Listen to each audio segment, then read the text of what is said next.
할렐루야. 저도 단기방문 선교팀이 입고 있는 티셔츠를 입었습니다. 이것을 입었더니 제 몸매가 아주 멋있어졌습니다. 굿핏입니다. 오늘 예배 끝나고 체육관에 가시면 이렇게 멋있는 티셔츠가 있으니 꼭 가셔서 브라우니와 함께 구입하셔서 하나님의 선교에 동참하는 특권을 누리시기 바랍니다. 오늘 하나님의 말씀은 요한복음 8장 1절에서 11절 말씀입니다. 스크린에 나온 하나님의 말씀 우리 함께 교독하겠습니다. 우리 함께 읽을까요? 예수께서는 올리브산으로 가셨다. 이른 아침에 예수께서 다시 성전에 가시니 많은 백성이 그에게로 모여들었다. 예수께서 앉아서 그들을 가르치실 때에 율법학자들과 바리새파 사람들이 간음을 하다가 잡힌 여자를 끌고 와서 가운데 세워놓고 예수께 말하였다. 선생님, 이 여자가 간음을 하다가 현장에서 잡혔습니다. 모세는 율법에 이런 여자들을 돌로 쳐 죽이라고 우리에게 명령하였습니다. 그런데 선생님은 뭐라고 하시겠습니까? 그들이 이렇게 말한 것은 예수를 시험하여 고발할 구실을 찾으려는 속셈이었다. 그러나 예수께서는 몸을 굽혀서 손가락으로 땅에 무엇인가를 쓰셨다. 그들이 다그쳐 물으니 예수께서 몸을 일으켜 그들에게 말씀하셨다. 너희 가운데서 죄가 없는 사람이 먼저 이 여자에게 돌을 던져라. 그리고는 다시 몸을 굽혀서 땅에 무엇인가를 쓰셨다. 이 말씀을 들은 사람들은 나이가 많은 이로부터 시작하여 하나하나 떠나가고 마침내 예수만 남았다. 그 여자는 그대로 서 있었다. 예수께서 몸을 일으키시고 여자에게 말씀하셨다. 여자여, 사람들은 어디에 있느냐? 너를 정죄한 사람이 한 사람도 없느냐? 여자가 대답하였다. 주님, 한 사람도 없습니다. 예수께서 말씀하셨다. 나도 너를 정죄하지 않는다. 가서 이제부터 다시는 죄를 짓지 말아라. 아멘.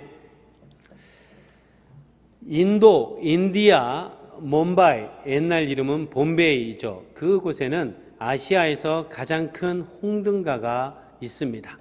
그리고 그 홍등가를 대상으로 그곳에 있는 홍등가에서 일하는 여성들의 자녀들, 그 자녀들이 그 작은 이 홍등가의 방에 침대 밑에 방치되어 있는데 그 방치되어 있는 아이들을 데려다가 따로 이렇게 교육을 시키고 주님의 복음으로 섬기는 사역이 있습니다.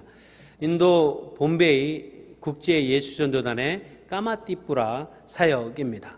그 까마띠뿌라 사역의 리더는 미국에서 있는 인디안 아메리칸, 미국 사람이죠. 그런데 인디안인데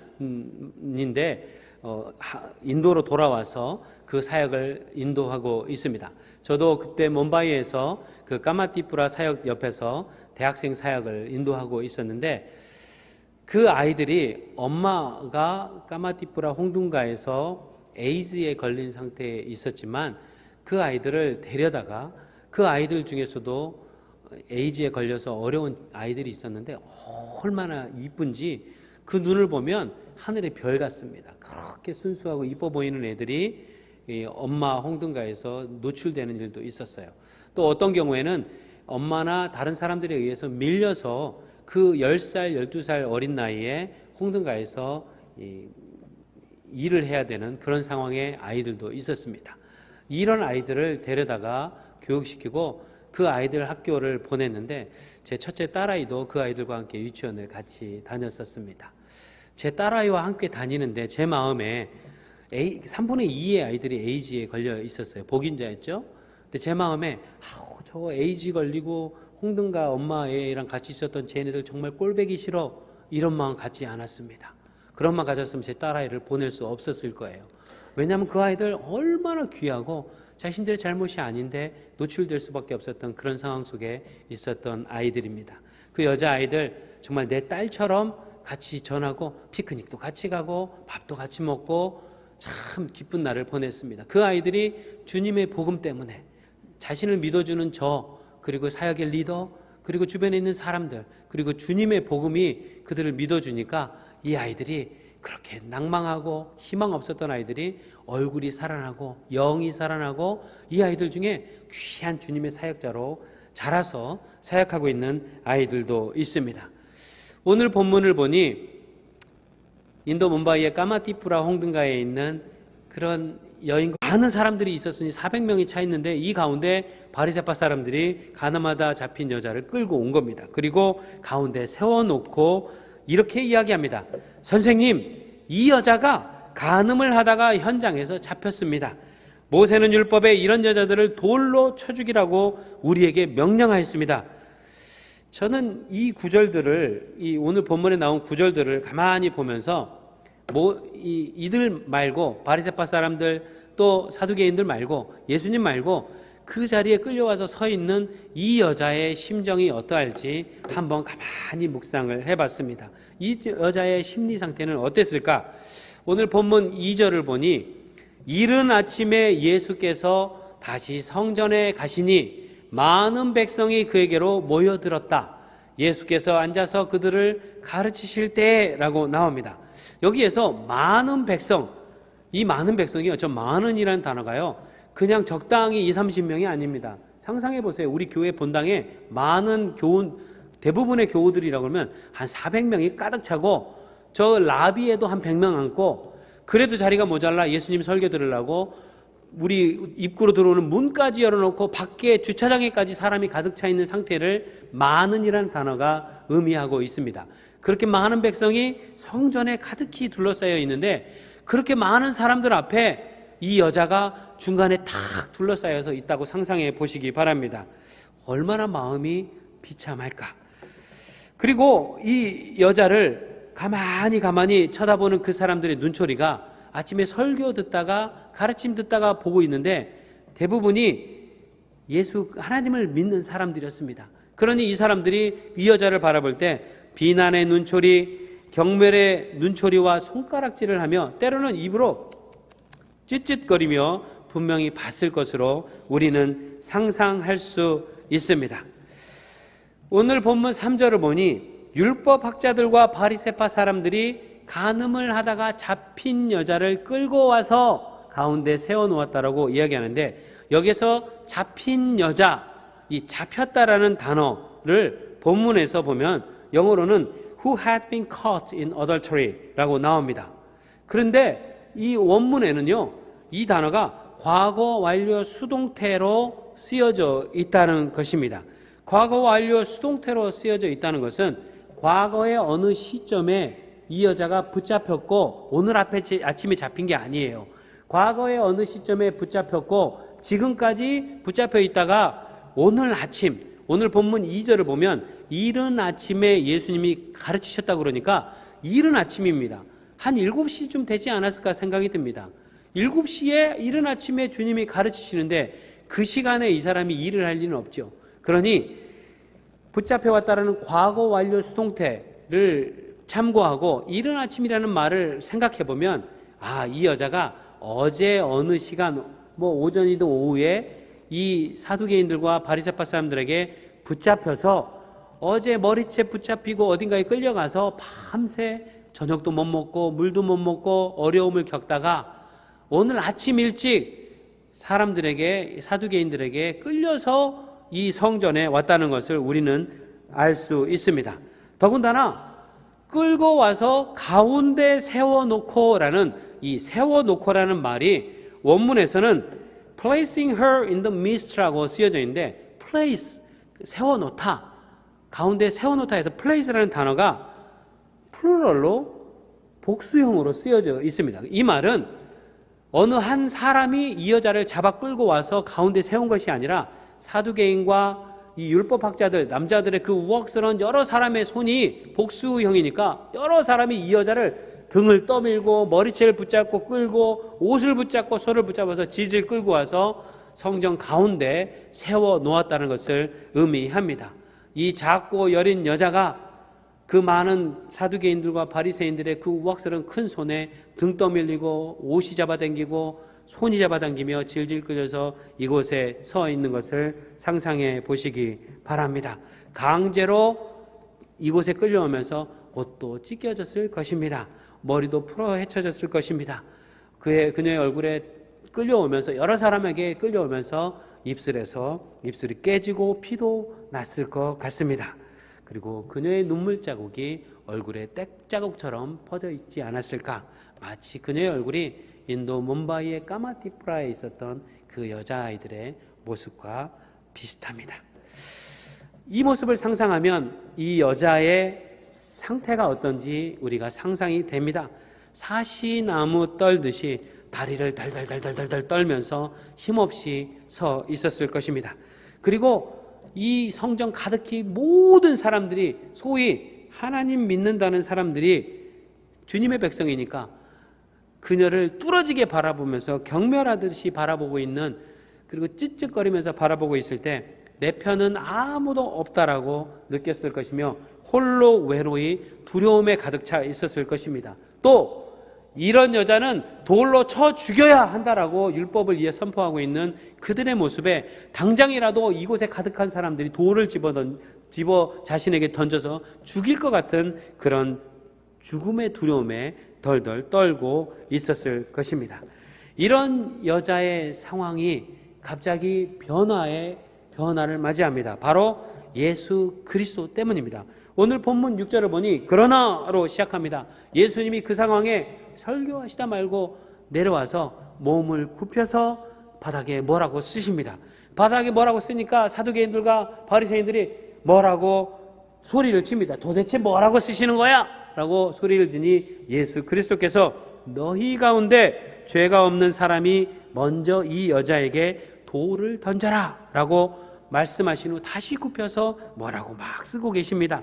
이렇게 쓰시니까 오늘 본문 9절을 보니 이 말씀을 들은 사람들은 나이가 많은 이로부터 시작하여 하나하나 떠나가고 한 사람 한 사람씩 자리를 뜹니다. 마침내 예수만 남았다. 그 여자는 그대로 서 있었다. 예수님이 바닥에 쓰고 있는 동안에 사람들은 하나하나 떠나고 그렇게 쪼그려서 쓰고 있는 예수님 옆에 그 여자만 덩그러니 서 있었다는 것입니다. 마침내 예수만 남았습니다. 여자는 그대로 서 있습니다. 이 순간에 이 여자의 마음의 상태는 어땠을까요? 자신을 돌로 칠 것 같고 경멸의 눈초리를 하던 사람들이 다 사라졌지만 예수 그리스도만 홀로 자신의 앞에 서 있지만 지금 당장 예수님이 나타나서 이런 상황이 벌어졌음에도 불구하고 자신도 어리둥절했을 거예요. 그리고 내 앞에 뭐라고 쓰면서 쪼그리고 앉아있는 예수님이 이 사람이 내 편인지 아닌지, 이 사람도 다른 사람처럼 돌로 치려고 하는지 아닌지 불확실한 상태에 있습니다. 도무지 알 수 없는 그런 불확실한 상태의 마음가짐으로 있었을 것입니다. 이때 예수 그리스도께서 글을 쓰다가 몸을 일으켜서 우뚝 그 여자 앞에 섰습니다. 그리고 여자에게 이렇게 말씀합니다. 여자여, 사람들은 어디 있느냐? 너를 정죄한 사람들이 없느냐라고 말합니다. 그러자 그 여자가 이렇게 대답합니다. 주님, 한 사람도 없습니다. 예수께서 이 여자의 대답에 말씀하십니다. 나도 너를 정죄하지 않는다. 가서 이제부터 다시는 죄를 짓지 말아라. Neither do I condemn you. Go and from now on sin no more 라고 이야기하십니다.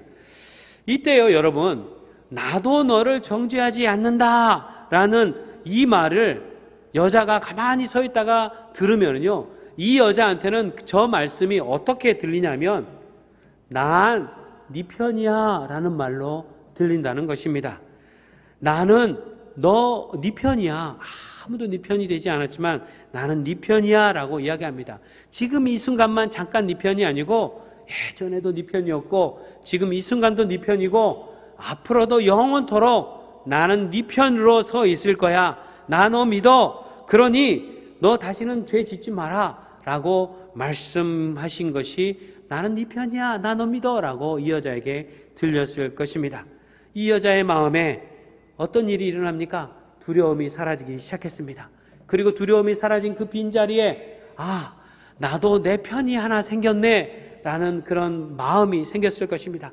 아, 나도 나를 믿어주는 손가락질하지 않고 있는 모습 그대로 보고 나를 사람으로 보고 내 눈에 하늘의 별이 비치는 것을 보고 아름답구나 딸아라고 말해주는 내 편 되어주는 분이 있구나라는 그런 마음의 안도감이 물일 듯이 밀려왔을 것입니다. 성경에 이 여자가 그 다음에 어떻게 했는지 말하지 않습니다. 그러나 저는 추측건대 믿건대 믿어주시는 나 너 믿어라는 이 소리를 들은 이 여자는 아마 평생도록 믿어주신 예수님 때문에 복음도 전하고 열심히 살았을 것으로 생각합니다. 저도 제가 이제 초등학교를 졸업하고 중학교를 갔더니 중학교에 아이들이 많죠. 근데 초등학교 공부하고 중학교 공부하고 틀리죠. 참 어렵더라고요. 이 노느라고 정신이 없으니까 성적이 참 안 좋았어요. 그런데 이 별명이 왈가닥 선생님이셨어요. 여자 선생님이었는데 저한테 야 김영기 나 너 믿어 한마디 하십니다. 그런데 그 선생님이 나를 믿어주시고 그 말 한마디가 64명이나 되는 그 학과에 나를 믿어주시는 그 선생님 때문에 제가 그날부터 어쩌면 그렇게 국어 공부를 열심히 했던지 그날부터 국어는 100점이었어요. 고등학교 졸업할 때까지 100점이었습니다. 전 선생님이 너무 좋더라고요. 나를 믿어주시니까 나를 믿어주는 그 한마디가 내 편이라는 생각 때문에 그분이 뭐라 그래도 좋고 그분에게 잘 보이고 싶어서 공부도 열심히 했던 것 같습니다. 하나님이 우리를 믿어주시는 분입니다. 내 편이 되시는 그런 분이십니다. 우리를 믿어주시는 그런 하나님, 오늘 본문에 등장하는 가늠하다 잡혀온 이 여자에게만 편이 되시는 것이 아니라 성경 창세기부터 계시록까지 그곳에 등장하는 수많은 사람들을 하나님이 믿어주셔서 그들을 믿어주셔서 그들의 삶 가운데 맡겨주신 일들이 성경의 이야기로 수없이 등장합니다. 그 많은 사람들 다 나눌 수는 없으니 성경 안에 믿어주시는 사람들 몇몇을 꼽아서 도대체 하나님이 어떻게 믿어주시고 그들의 삶이 변하는지 살펴보도록 하겠습니다. 첫 번째 사람은 바로 모세입니다. 모세는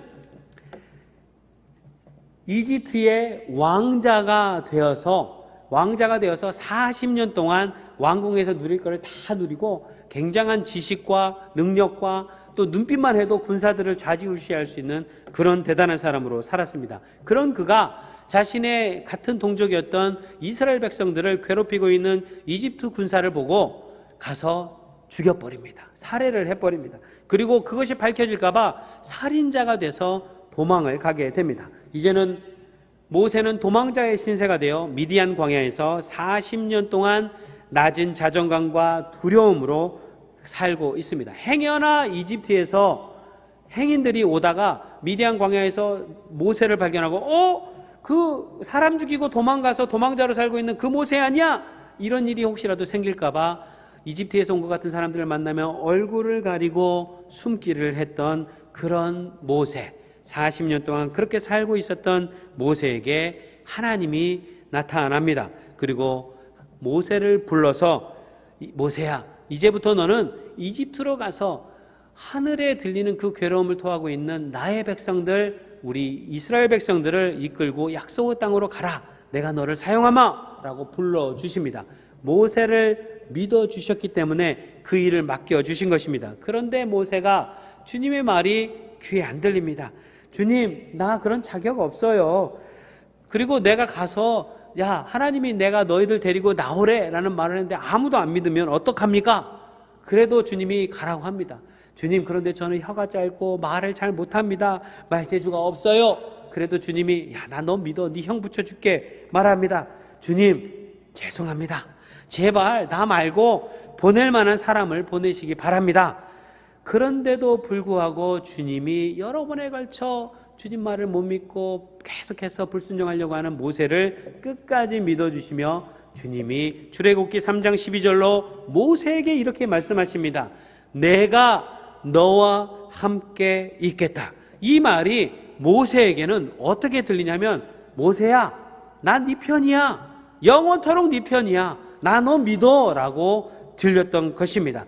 끝까지 모세의 편이 돼 주시겠다고 하는 이 말씀, 그리고 끝까지 주님이 모세를 믿어주시겠다고 하는 내가 너와 함께 있겠다는 이 말씀을 듣자 모세의 두 무릎에 힘이 쭉 빠지며 꿇어앉아 눈물을 콸콸 쏟으며 주님, 제가 순종하여 가겠습니다라고 순종을 하며 모세의 삶의 변화가 생깁니다. 바로 예수 그리스도 앞에 홀로 서 있었던 여자, 그 가늠하다 붙잡혀온 여자 앞에 예수님이 서 있었던 것처럼 이제 모세도 하나님 앞에 독대하며 서 있었으며 하나님께서 이 모세를 전적으로 사용하여 출애굽하는 일을 순종하여 완성하는 도구로 사용되었던 것입니다. 성경 안에 또 우리 편이 되어주시고 또 완전히 믿어주신 예가 또 등장합니다. 누구냐면 바로 모세 다음에 베드로입니다. 베드로, 여러분 베드로는요 중학교도 안 나온 것 같아요. 고등학교는 물론 대학교 교육도 안 받은 것 같습니다. 그 대신 고기 잡는 데 전문가였습니다. 갈릴리 바닷가에서 고기 잡는 데 전문가로 살았던, 비록 학식도 없고 배운 것도 없는 이 터덜터덜한 욕심 많고 그리고 우악했던 제자였던 베드로, 그리고 그 베드로와 함께 12명을 몽땅 불러다가 제자를 삼아주시고 그 학식도 없고 거칠고 배운 것도 없는 별 볼 일 없어 보이는 12 제자들을 주님이 믿어주셔서 그들에게 함께 복음을 전하는 특권을 맡겨주셨던 것입니다. 그 12 제자들 중에 가장 충성된 뜻이 보였던 베드로가 안 그래도 주님 앞에 나는 얼마나 주님 앞에 천국까지 따라갈 거야 했던 베드로였는데, 이 베드로가 닭이 울기 전 3번이나 십자가에 못 박히시기 위해 붙잡혀가는 예수님을 보고 내가 예수님의 제자예요 놔주세요 그러는 것이 아니라 붙잡혀가면서 너도 예수님이랑 같이 있던 사람이지 라고 이야기하는 말에 나 저 사람 몰라요. 아유 나 저 사람 몰라요. 마지막 3번째는 나 저 양반 저런 양반 알지도 못해 라고까지 부인을 하고 배반하고 도망가 버렸습니다. 여러분 그 순간에 3년 동안 동고동락했던 예수님, 함께 귀신도 쫓고 함께 사역도 하고 자기를 믿어서 이 막대기 하나 쥐고 물통 하나 쥐고 나가서 귀신 쫓는 일까지 맡겨주셨던 그 예수님, 나를 사랑했던 예수님, 그 예수님을 배반했던 베드로, 이제 그 베드로가 닭이 3번이나 닭이 울기 전에 주님을 배반하고 나니 고개를 들 수 없고 이 마음에 쓴 마음, 예수님을 배신하여서 부끄러운 마음으로 쥐구멍에 숨고 싶은 마음의 상태에 있었습니다. 이런 베드로의 상태에 변화가 임합니다. 바로 부활하신 예수님이 제자들과 베드로 앞에 나타나서 베드로야 네가 나를 사랑하느냐? 라고 묻습니다. 베드로가 기어들어가는 목소리로 창피하니까 예, 사랑합니다. 그러니까 예수님이 내 양떼를 먹이라 말씀하십니다. 그 말을 듣는데 갑자기 울컥합니다. 내가 배신했는데 날 뭘 믿고 양떼를 맡기는가? 주님이 다시 한번 베드로야 너 나 사랑하니? 묻습니다. 베드로가 더 기어가는 소리로 예, 사랑합니다. 그러니까 예수님이 너는 내 어린 양떼를 먹여라 라고 말씀하십니다. 베드로가 죽겠습니다.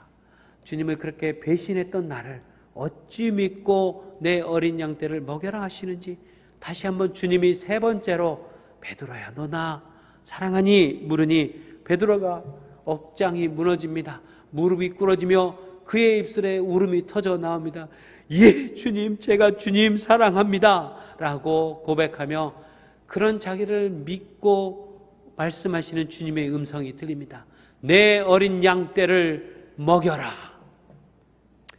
이 말씀이 베드로에게는 베드로야, 네가 비록 나를 배신했지만, 나를 모른 척했지만, 내가 십자가에 못 박혀서 죽을 때까지 나를 외면했지만 내가 너 믿는다.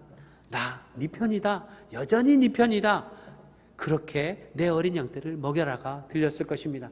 너를 여전히 믿으니 내 어린 양떼를 먹이도록 어린 양떼를 너에게 맡기마라고 들렸던 것입니다. 성경 안에서 또 하나님이 믿어주시는 그런 사람이 등장합니다. 바로 바울입니다. 사도 바울. 사도 바울은 디모데전서 1장 13절로 자기가 어떤 사람이었는지 베드로의 상태를 이야기해 줍니다. 내가 전에는 회방자요, 박해자요, 폭행자였습니다. 나는 죄인 중에 괴수였고 괴수 중에 우두머리였습니다라고 이야기합니다. 바울의 현실의 상태는 비방자였고 박해자였고 폭행자였습니다. 그럼에도 불구하고 그런 바울을 하나님이 믿어주셨다라고 말씀합니다. 바울이 디모데전서 1장 12절로 이렇게 이야기합니다. 주님께서 박해자였고 폭행자였고 회방자였던 나를 신실하게 여기셔서, 이 신실하게라는 단어가 헬라어로 믿으셔서라는 단어로 나옵니다. 나를 믿어주셔서 직분을 맡겨주셨다라고 고백합니다. 또 바울은 하나님께서 오래 참으심으로 그에게 넘치는 믿음과 믿어주셨다는 겁니다. 사랑을 풍성하게 사도 바울에게 부어주셨다는 것입니다. 비방자요, 박해자요, 폭행자였고 때로는 예수 그리스도를 믿는 자들을 몽땅 잡아다가 감옥에 넣은 것으로 끝난 것이 아니라 그 감옥에 넣었던 예수 믿는 자들이 사자굴에서 사자에게 먹히고 십자가에 화형되는 일까지 서슴지 않게 되게 만들었던 그 원인을 제공했던 이 사도 바울을 주님이 믿어주시고 오래 참으심으로 끝까지 그를 불러주셨다라고 사도 바울은 이야기합니다. 주님께서 이렇게 사도 바울을 믿어주시고 신뢰할 만한 자로 여겨주시고 인도하여 주셨고 그에게 믿으셔서 직분을 담당할 수 있도록 힘도 부어주시고 강하게 하신 분도 주님이셨다는 것이 성경에 나옵니다. 바울의 시작과 끝, 부르심과 그 일을 감당할 수 있는 힘, 그리스도 예수 안에서 얻은 믿음과 사랑을 누리는 은혜까지 갖고 믿음과 그리고 은혜를 풍성하게 경험하는 바울로 변화되었다는 것입니다. 우리가 여러분 믿는다라는 동사를 사용할 때는요, 주로 사람이 하나님을 믿을 때 그 단어를 사용합니다. 그런데 하나님이 우리를 믿는다는 표현을 할 때도 그 단어를 사용해서 우리가 표현할 수 있습니다. 여러분과 저 우리만 하나님을 믿는 것이 아니라 하나님이 먼저 여러분과 저를 믿어 주셨기 때문에 우리가 이 자리에 있는 것입니다.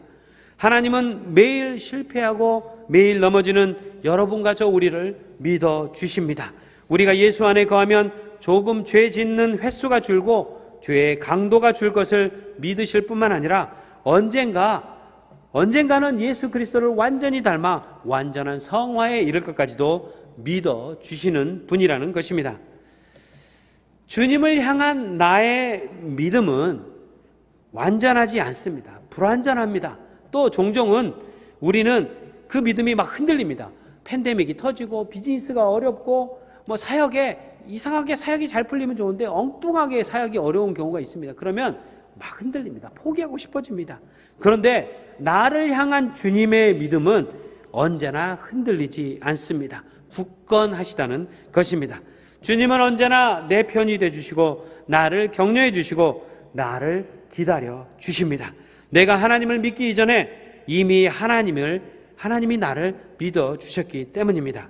그래서 우리가 나를 믿어주시는 그 하나님을 주님이 믿어주시는 만큼만이라도, 그거의 10분의 1일만이라도, 요만큼이라도 우리도 그 믿음대로 반영하여 믿기 시작하고 신뢰하기 시작할 때 우리의 미래는 주님이 믿어주시는 그대로 될 것입니다.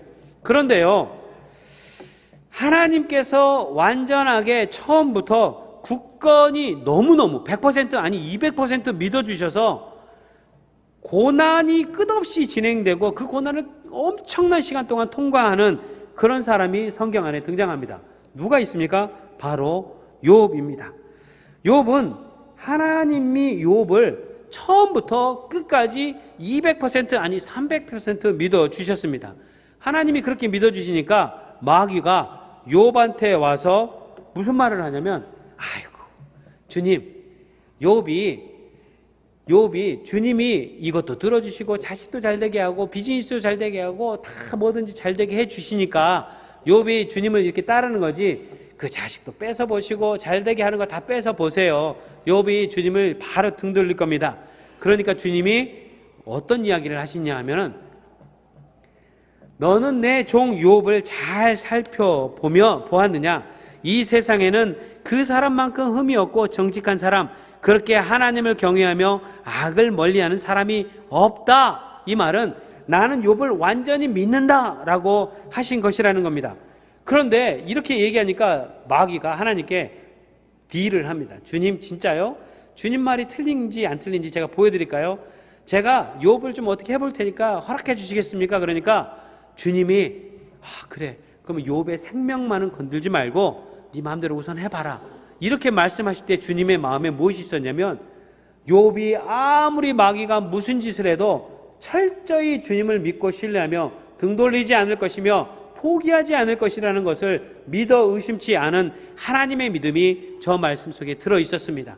그래서 욥이 사단 마귀에게 허락된 그 고난을 엄청나게 통과하기 시작합니다. 욥의 고난은 하나님이 욥을 미워해서도 아니고 하나님의 욥을 포기해서도 아니고 하나님의 욥을 완전히 100% 200% 신뢰하셨기 때문에 사단에게 허락된 그 고난이 나타나기 시작했다는 것입니다.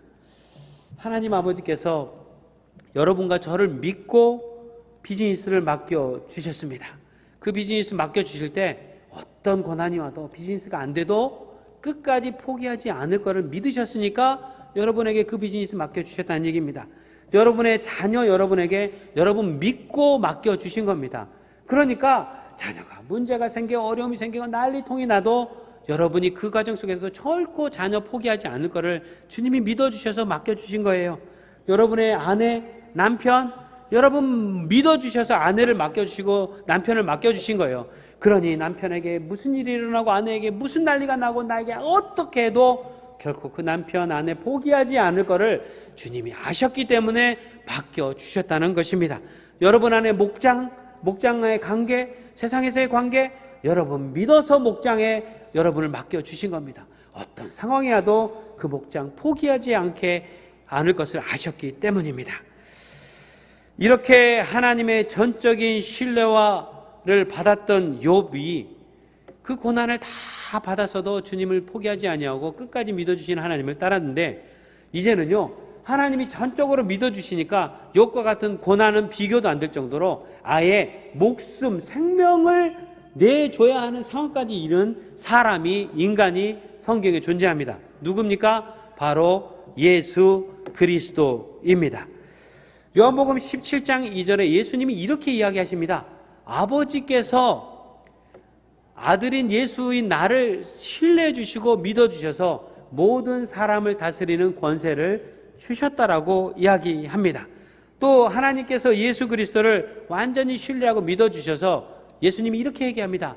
나는 아버지께서 세상에서 택하셔서 나를 믿고 내게 맡겨주신 사람들에게 아버지의 이름을 드러냈습니다. 그들은 본래 하나님 아버지의 사람들인데 아버지께서 나를 신뢰하고 믿어주셔서 그들을 나에게 맡겨주셨습니다라고 이야기하고 있다는 것입니다. 그래서 예수님은 주님께서 믿어주시니까 맡겨주신 이 세상에 있는 모든 피조물들, 여러분과 저를 위해서 기꺼이 십자가 위에서 목숨을 내어주심으로, 생명을 내어주심으로 여러분의 생명을 구하는 그런 일을 이루셨다는 것입니다. 이런 예수님은 십자가 위에서 완전한 죽음의 순종을 통해 믿어주신 하나님을 향한 순종과 믿음을 보여주셨다는 것입니다. 우리를 믿어주셨기에 예수님은 문제가 많은 우리를 고쳐서라도, 내가 너 믿으니까 문제 많은 우리들을 고쳐서라도 사용해 주신다는 것입니다. 오늘 본문으로 다시 돌아와서 간음하다 붙잡혀 와서 이제 예수님 앞에 홀로, 그 간음하다 붙잡혀 온 여자아이를 돌로 치려고 하고 비난과 경멸의 눈으로 바라봤던 모든 사람들이 다 떠나고 이제 예수 그리스도 혼자 서 있는 그 앞에 서 있던 이 여자에게 예수님이 나도 너를 정죄하지 않는다. 나 네 편이다. 나 너 믿는다. 그러니 이제부터 다시는 죄 짓지 말아라 말씀하시는 예수님의 이야기를 듣고 이 여자가 내 편이 되시고 나를 믿어주시는 예수님 때문에 그 다음에 어떻게 했는지 성경에 나와 있지 않지만 저는 확신컨대 이 여자는 주님이 그렇게 믿어주시고 편되어 주시니 아마 평생 동안 이제 다시는 그 죄를 짓지 아니하고 오히려 복음을 전하고 자신에게 맡겨준 사람들에게 맡겨주셨으니, 믿고 맡겨주셨으니 최선을 다해 섬기고 자신에게 맡겨준 일들을 위해서 복음 전파하는 일에 최선을 다했을 것입니다. 로마서 8장 37절에서 39절을 보면 그러나 우리는 이 모든 일에서 우리를 사랑하여 주신, 우리를 믿어주신 그분을 힘입어서 이기고도 남습니다. 나는 확신합니다. 죽음도 삶도 천사들도 권세자들도 현재일도 장래일도 능력도 높음도 깊음도 그 밖에 어떤 피조물도 우리를 신뢰해주고 믿어주시는 예수 그리스도 안에 있는 우리 편대 주시고 나의 편대 주시고 나를 사랑해 주시는 하나님의 사랑에서 끊을 수 없습니다라고 확정적으로 이야기합니다. 오늘 본문 말씀을 통해서 주님이 여러분과 저에게 난 네 편이다라고 말씀해 주십니다. 여러분 비즈니스 분명히 어려울 것입니다. 그러나 여러분 믿으셨기 때문에 그 비즈니스 맡겨주신 것입니다. 그 비즈니스 믿고 맡겨주셨는데 잘 되면 좋으련만 팬데믹 기간 동안에 어렵고 힘들고 포기하고 싶을 때가 많이 있으실 것입니다. 그러나 믿고 맡겨주셨으니 주님이 어떻게 하시는지 보기 위해 끝까지 그 비즈니스 위에 기도하며 달려갑시다. 여러분 아내와 남편, 자녀들 주님이 여러분 믿고 맡겨주신 사람들이니 여러분 목장 식구, 목자, 목녀님들 여러분 믿고 여러분 옆에 붙여주신 관계이니 절대 포기하지 마십시오. 여러분 그레이스 교회 여러분 믿고 그레이스 교회에 출석하도록 여러분에게 맡겨주신 겁니다. 그러니 그레이스 교회에서 할렐루야 좋은 일만 일어나면 좋은데 어쩌면 잘 안 맞는 사람들이 있고 괴로운 일이 있어도 결코 교회 떠나지 마십시오. 주님이 야 이제 가, 딴 교회 가 이렇게 말씀하시기 전까지는 철저히 믿고 맡겨주신 교회 안에 맡겨주신 사역 끝까지 감당해내는 여러분과 우리 모두가 되기를 축원합니다. 이 시간 우리 다 함께 자리에서 일어나 나를 사랑해 주시고 나를 믿어 주시고 내 편 되어 주시는 하나님의 사랑에 주님 나도 사랑합니다라고 우리 사랑합니다 나의 예수님 함께 찬양하고 짧게 기도하고 예배를 마치겠습니다. 함께 찬양하시겠습니다.